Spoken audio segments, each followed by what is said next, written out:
আমন্ত্রণ দীপ্ত সংবাদে আপনাদের সাথে আছি আমি ইয়াসমিন সুমনা। সারা দেশে তেল গ্যাস সংকট, বিদ্যুতের ভুতুড়ে বিল, আইন শৃঙ্খলা পরিস্থিতির অবনতি এবং নিত্য প্রয়োজনীয় দ্রব্যের আকাশচুম্বী মূল্য বৃদ্ধির প্রতিবাদে আজ দেশের সব মহানগরী ও জেলার উদ্যোগে জেলা প্রশাসক কার্যালয়ের সামনে অবস্থান কর্মসূচি পালন ও প্রধানমন্ত্রীর নিকট স্মারকলিপি প্রদান করবে 11 দলীয় ঐক্য। রাজধানীর মুক্তাঙ্গনে অবস্থান কর্মসূচি পালন ও সংশ্লিষ্ট মন্ত্রণালয়ের সচিবালয় অভিমুখে যাত্রা করবে জোটটি। মুক্তাঙ্গনে আছেন সহকর্মী আলোয়ান খান, সরাসরি যুক্ত হচ্ছেন তিনি। আলোয়ান, জোটের নেতারা কখন সচিবালয়ের উদ্দেশ্যে রওনা দেবেন, সেখানকার সার্বিক পরিস্থিতি আমাদের জানাবেন।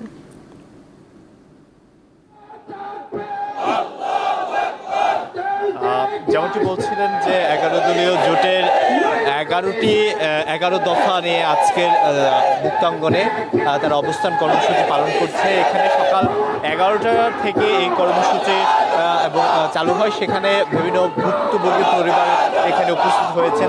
তারা তাদের যে গ্যাসের এবং বিদ্যুতের সমস্যার কথা তারা উল্লেখ করেছেন এবং আমরা দেখতে পেরেছি বিভিন্ন ধরনের 11 দলীয় বিভিন্ন নেতাকর্মীরা এখানে অবস্থান করছে। তারা এসেছে এবং বিভিন্ন নেতাকর্মীরা এখানে এসে প্লে কার্ড এবং বিভিন্ন ধরনের স্লোগান দিচ্ছে এবং তারা জানাচ্ছে যে দ্রব্যমূল্যের যে ঊর্ধ্বগতি তা নিয়ন্ত্রণ করার থেকে শুরু করে গ্যাসের জ্বালানি তেল এবং গ্যাস সংকট নিরসনে যেন সরকার খুব দ্রুতই কাজ করে। তারা আজকে যে 11টি দাবি দিয়েছে সে 11টি দাবির মধ্যে আমরা দেখেছি গত 3 মাসে আদায়কৃত ভুতুড়ে বিদ্যুৎ বিল অবিলম্বে গণশুনানির আয়োজন করে তা কমাতে হবে এবং তার ভিতরে যা ভুক্তভোগী যেই সংশ্লিষ্ট প্রতিষ্ঠান এখানে দায়ী তারা যেন সেই প্রতিষ্ঠানের বিরুদ্ধে দৃষ্টান্তমূলক শাস্তি নেয় সরকার, সেই কথাও কিন্তু এখানে বলা হয়েছে। এবং এখানে আরেকটি বিষয় আমরা বলি যে গ্যাস সংকটের যে বিষয়ে মহেশখালী এলএনজি টার্মিনালের ব্যর্থতার পূর্ণাঙ্গ তদন্ত এবং ক্ষয়ক্ষতির পরিমাণ এবং দায়ী ব্যক্তি প্রতিষ্ঠানের বিরুদ্ধে শাস্তির কথাও কিন্তু এই 11 দফার ভিতরে আমরা দেখেছি এবং গ্যাস সিস্টেম লস, চুরি, অপচয় বন্ধর কঠোর ব্যবস্থা নেওয়ার কথাও কিন্তু এই আজকের কর্মসূচির ভিতরে জানানো হয়েছে। আমরা যতটুকু জানতে পেরেছি যে এই কর্মসূচি শেষ হবে 1টা নাগাদ, তারপরে কিন্তু তারা সচিবালয়ে সংশ্লিষ্ট যে প্রতিষ্ঠানগুলো আছে অথবা মন্ত্রণালয়গুলো আছে সেই মন্ত্রণালয়ে যাবে। মন্ত্রণালয়ে গিয়ে তারা স্মারকলিপি জমা দেবে এবং সরকারের কাছে আবেদন জানাবে যে তাদের যে 11 দফা এই 11 দফা যেন সরকার মানে এবং সরকারের যে রাষ্ট্রের যে ক্ষতি, রাষ্ট্রের যে নাগরিকরা যে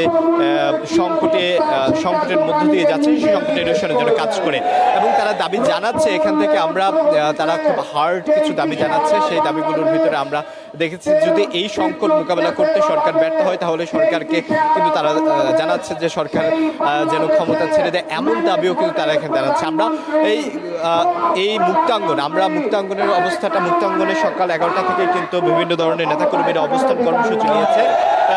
পল্টন থেকে 0 পয়েন্টের যে মাঝখানে যে রাস্তাটা, এই রাস্তায় কিন্তু নেতাকর্মীরা জড়ো হয়েছে এবং এখানে একটা স্টেজ নির্মাণ করা হয়েছে, যার কারণে কিন্তু আমরা দেখতে পেয়েছি আশেপাশের অঞ্চলে যান চলাচল বন্ধ হয়েছে এবং মানুষ কিন্তু কিছুটা ভোগান্তির শিকার হয়েছে, এরকম বিষয় আমরা দেখতে পেরেছি। আমরা এই পরিস্থিতি আমরা বর্তমানে অবস্থান করছি। এখানের 11 দলীয় নেতা এবং জামায়াতের আমির ডক্টর শফিকুর রহমান কিন্তু বর্তমানে এখানে অবস্থান করছেন। তিনি এখানে বক্তব্য দেবেন। বক্তব্য শেষে হয়তো এখান থেকে সচিবালয়ের দিকে যাবেন এবং তাদের স্মারকলিপি তারা জমা দেবেন সংশ্লিষ্ট প্রতিষ্ঠানের কাছে। এমনটাই ছিল আমার কাছে সর্বশেষ। আলোয়ান, ধন্যবাদ আপনাকে।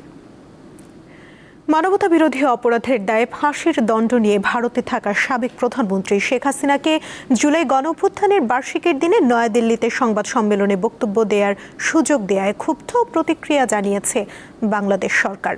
বুধবার রাতে পররাষ্ট্র মন্ত্রণালয়ের এক বিবৃতিতে এমন প্রতিক্রিয়া জানিয়ে বলা হয়, পলাতক অভিযুক্ত গণহত্যাকারী শেখ হাসিনাকে বুধবার বিকেলে নয়াদিল্লিতে সরাসরি গণমাধ্যমে কথা বলার সুযোগ দেয়ায় বাংলাদেশ ক্ষুব্ধ হয়েছে, যেখানে তিনি এবং অনুচররা বাংলাদেশ রাষ্ট্র ও এর জনগণের বিরুদ্ধে বিষাক্ত ঘৃণা ছড়িয়েছেন।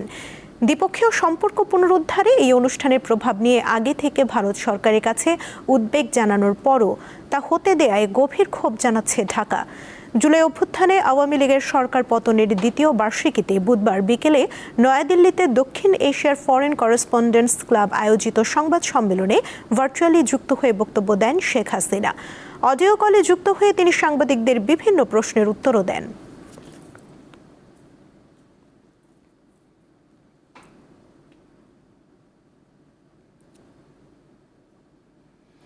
আবারও দেশের বিভিন্ন স্থানে দেখা দিয়েছে বন্যা ও জলাবদ্ধতা। কুড়িগ্রামের কাউনিয়া পয়েন্টে তিস্তার পানি বিপদসীমার 11 সেন্টিমিটার নিচ দিয়ে প্রবাহিত হচ্ছে। বৃষ্টি ও উজান থেকে নেমে আসা ঢলে পানি বৃদ্ধি পাচ্ছে ধরলা, তিস্তা, দুধকুমার ও ব্রহ্মপুত্র নদীর বিভিন্ন পয়েন্টে। ফলে বন্যার পানিতে নিমজ্জিত হয়ে পড়েছে নদী তীরবর্তী চর ও নিম্নাঞ্চল। এদিকে সক্রিয় মৌসুমী বায়ুর প্রভাবে পটুয়াখালীতে গত 2 দিন ধরে টানা মাঝারি থেকে ভারী বৃষ্টিপাত হচ্ছে। গতকাল সকাল 6টা থেকে আজ সকাল 6টা পর্যন্ত জেলায় 65.9 মিলিমিটার বৃষ্টিপাত রেকর্ড করেছে আবহাওয়া অফিস। টানা বৃষ্টিতে সড়কের বিভিন্ন নিচু স্থানে পানি জমেছে। লক্ষ্মীপুরেও সক্রিয় মৌসুমী বায়ুর প্রভাবে গত 2 দিন ধরে টানা বৃষ্টি হচ্ছে। এতে জেলা শহর সহ বিভিন্ন এলাকায় জলাবদ্ধতার সৃষ্টি হয়েছে।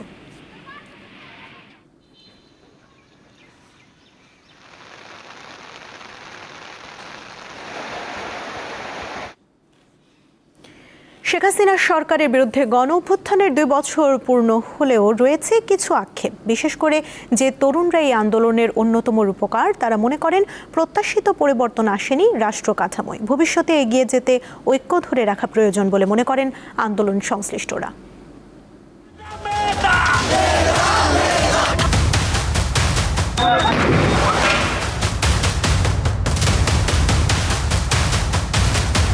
জুলাই 2024 ছাত্র জনতার প্রতিবাদ আর বিক্ষোভে উত্তাল পুরো দেশ।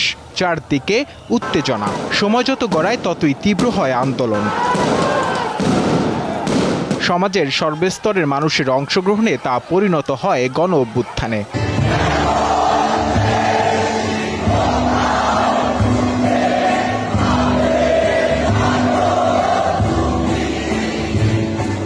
আগস্ট সরকারের পতনের মধ্য দিয়ে শুরু হয় নতুন বাংলাদেশের যাত্রা। দেশকে নতুনভাবে পেতে অকাতরে জীবন দেন শত শত মানুষ। অনেকে বরণ করেন পঙ্গুত্ব। সাহসী এসব যোদ্ধার মহান এই ত্যাগের 2 বছর পার হয়েছে। কতটা বদলেছে বাংলাদেশ? প্রত্যাশা অনুযায়ী প্রাপ্তি কতটুকু? যদি আমাদের এই গণভোটের রায়গুলো বাস্তবায়ন হতো, আমাদের আশাকাঙ্ক্ষা বাস্তবায়ন হতো, তাহলে আমার মনে হচ্ছে যে আসলে আমি অঙ্গ হারিয়ে কোনো ভুল করিনি। তবে আসলে আমরা যেই আশা প্রত্যাশা করেছিলাম, জনগণ যেটা আশা প্রত্যাশা করেছিল সেটা আসলে এখনো পাওয়া হয়নি। জুলাই আন্দোলনের পর সংবিধান ও রাষ্ট্রের বিভিন্ন ক্ষেত্রে সংস্কারের দাবি জোরালো হয়। অন্তর্বর্তী সরকারের ধারাবাহিকতায় বিএনপি এখন ক্ষমতায়। এই অবস্থায় অনেকে প্রাপ্তি অপ্রাপ্তির হিসাব মিলাচ্ছেন। আমাদের এত বড় একটা অর্জন মনে হচ্ছে যে আমাদের হাত ছাড়া হয়ে যাচ্ছে। আমরা আবারও সেই অন্ধকার ব্ল্যাক হোলের দিকে চলে যাচ্ছি কিনা।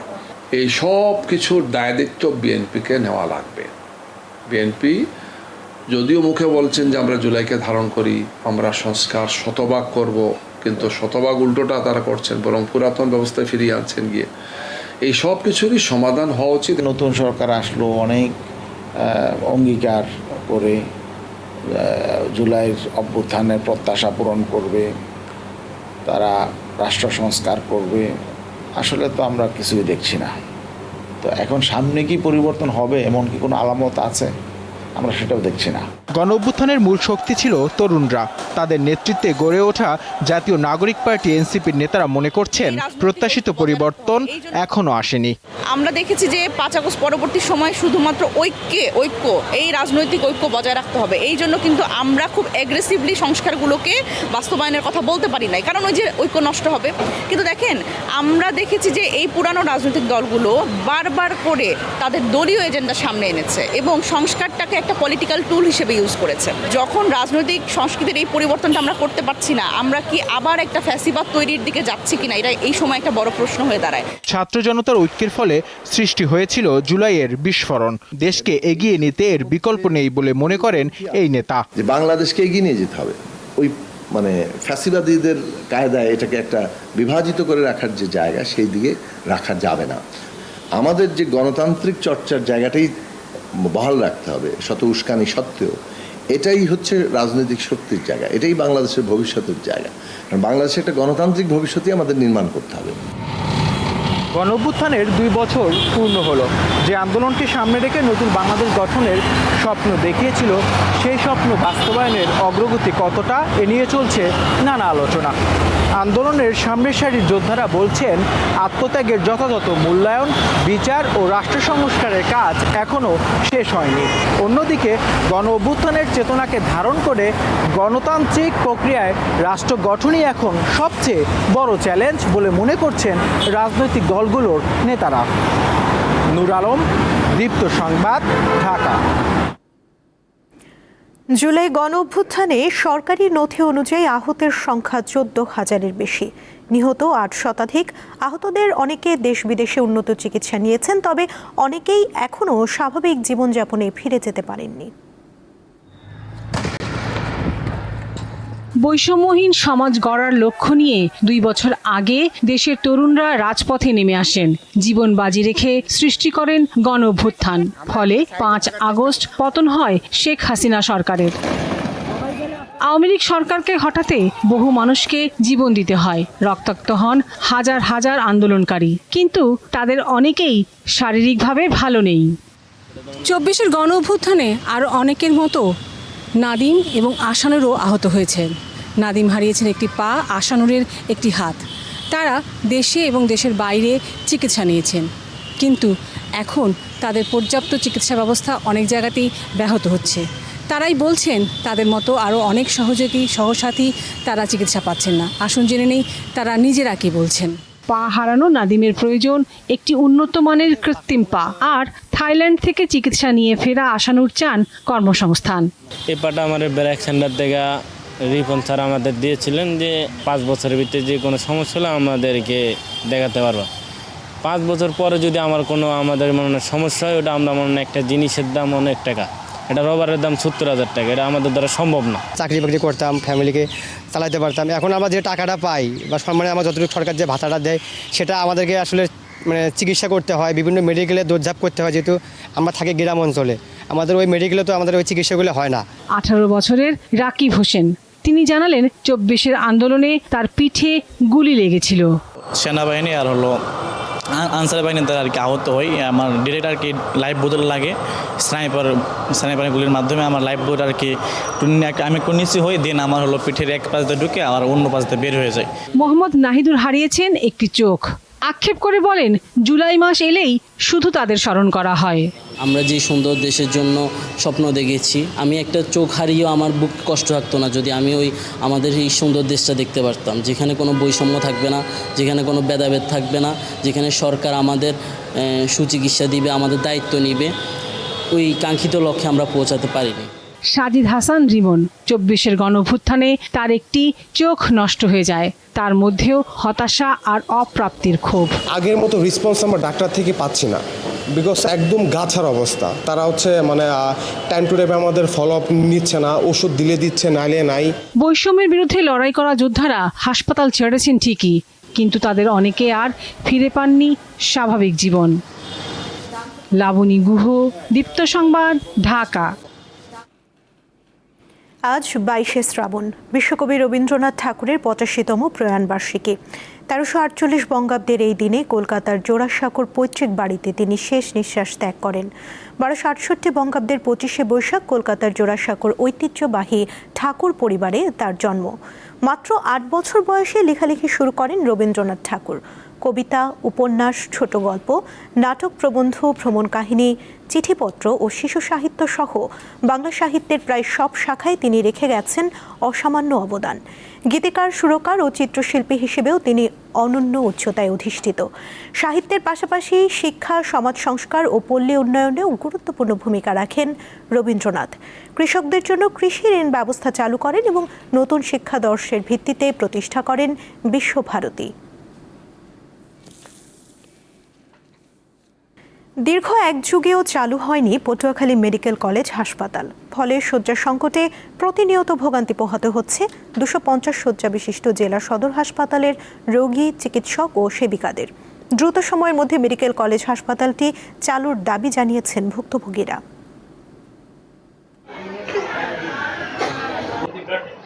এটি পটুয়াখালীর 250 শয্যা বিশিষ্ট হাসপাতালের চিত্র। এখানকার ভর্তি রোগীরা শয্যা না পেয়ে চিকিৎসা নিচ্ছেন মেঝে, করিডোর কিংবা বারান্দায়। প্রতিনিয়ত এই হাসপাতালটিতে ভর্তি থাকছে 800 থেকে 1000 রোগী। বছরের পর বছর এভাবে ভোগান্তি নিয়ে চিকিৎসা সেবা নিচ্ছেন রোগীরা। এসব রোগীদের চিকিৎসা সেবা দিতে হিমশিম খাচ্ছেন এখানকার চিকিৎসক ও সেবিকারা। তাই জেলার 18 লাখ মানুষের দুর্ভোগ লাঘবে 2014 সালে 250 শয্যা বিশিষ্ট এই হাসপাতালটিকে 500 শয্যায় উন্নীতকরণ এবং মেডিকেল কলেজ হাসপাতাল নির্মাণের লক্ষ্যে একটি প্রকল্পের কাজ শুরু করে সরকার। ওই বছরই শুরু হয় মেডিকেল কলেজের পাঠদান কার্যক্রম। 2016 সালে শুরু হয় অবকাঠামো নির্মাণ কাজ। 546 কোটি টাকা ব্যয়ের এই প্রকল্পটি 2020 সালে হস্তান্তরের কথা থাকলেও মেয়াদ বাড়ানো হয় 3 বার। প্রকল্পে বৃদ্ধি করা হয় আরও 105 কোটি টাকা। তারপরও হাসপাতালটি চালু করতে না পারায় ক্ষোভ প্রকাশ করেছেন এখানকার চিকিৎসক এবং সাধারণ রোগীরা। 3টে যদি বাচ্চা এক বেডে বড় বড় বাচ্চা, তাও ছোট তাও না, তত কষ্ট এমনিতেই হয়, মায়েদেরও হয় বাচ্চাদেরও হয়। বাচ্চাদের একটু ঠিক মতো বসান যায় না, শোয়ান যায় না, আমরা বসতে পারি না। 300 জন থাকতে আমাদের কষ্ট হয়ে যায়, তারপর বাথরুমে যাইতে হলে এখানে কষ্ট হয়ে যায়, এখানে গ্যাদারিং চলে বেমালা। এই যে সিট পাই না, এই যে মশার ভোগান্তি, তারপরে যে মনে করেন বৃষ্টি আসলে বৃষ্টির পানি ঢোকে ভিতরে।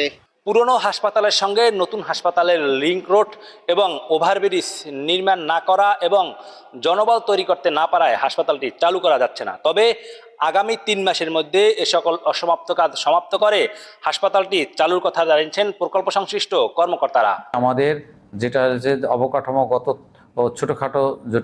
ছোটোখাটো সমস্যা ছিল, যেটা এখন মোটামুটি আমাদের শেষ হওয়ার পথে। আমরা আশাবাদী হয়তো আগামী 2 থেকে 3 মাসের ভিতরে আমরা চালু করতে পারবো।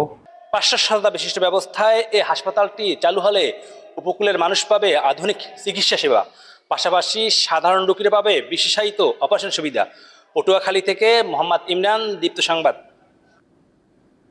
আন্তর্জাতিক প্রসঙ্গ।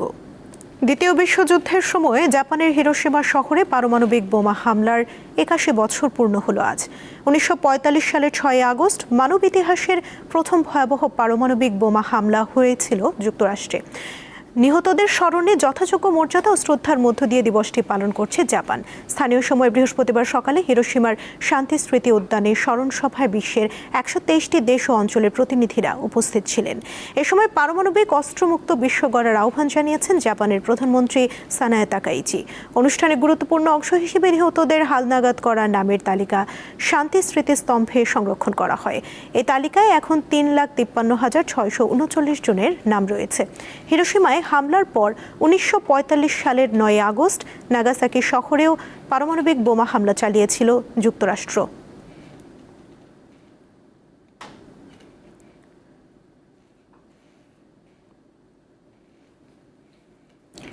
এবারে খেলার খবর।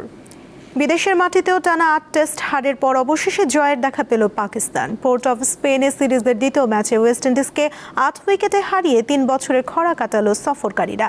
6 উইকেটে 103 রান নিয়ে চতুর্থ দিন শুরু করা ওয়েস্ট ইন্ডিজ যোগ করতে পারে কেবল 14 রান। প্রথম ইনিংসে 43 রানে পিছিয়ে থাকা দলটির দ্বিতীয় ইনিংস থামে 117 রানে। ফলে 75 রানের ছোট লক্ষ্য দ্বিতীয় সেশনের প্রথম ঘন্টায় ছুঁয়ে ফেলে পাকিস্তান। দেশের বাইরে টানা টেস্ট হারের বৃত্ত ভেঙে ক্যারিবীয়দের সাথে সমতায় সিরিজ শেষ করল পাকিস্তান। 2023 সালের জুলাইয়ে কলম্বো স্টেডিয়ামে অতিথি হিসেবে শ্রীলঙ্কার বিপক্ষে সবশেষ জয় পেয়েছিল ম্যান ইন গ্রিনরা। প্রথম টেস্ট স্বাগতিকরা জিতেছিল 90 রানে, আর শেষটা জয় পেল বাবর আজমের দল। তাতে 2 ম্যাচের সিরিজ শেষ হলো 1-1 সমতায়।